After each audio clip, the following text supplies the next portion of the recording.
إن الجمهورية العربية السورية تود أن تذكر الجمعية العامة برفض إسرائيل الامتثال لقرار مجلس الأمن 316 و 317 الصادرين خلال حزيران وتموز 72، واللذين يطالبان إسرائيل بإطلاق سراح الضباط السوريين واللبنانيين الذين اختطفتهم بقوة السلاح من داخل الأراضي اللبنانية. إن عمل إسرائيل هذا ليس فقط قرصنة مشينة، إنما هو انتهاك لاتفاقيات جنيف الأربعة لعام 49 التي تحظر أخذ الرهائن،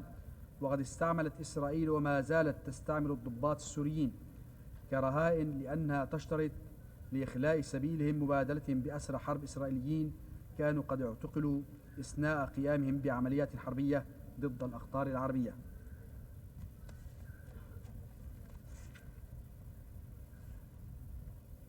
إن رفض إسرائيل تنفيذ قراري مجلس الأمن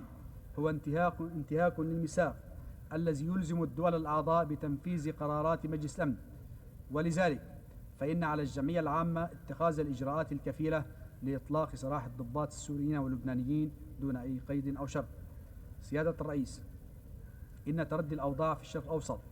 وتهديد الأمن والسلام الدوليين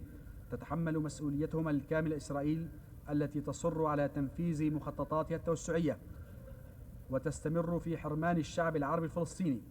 من حقوقه القومية، وتشارك في هذه المسؤولية حكومة الولايات المتحدة الأمريكية التي تسخر جميع إمكاناتها المادية والعسكرية والسياسية والعلمية والتقنية لحماية ودعم العدوان الصهيوني على الدول العربية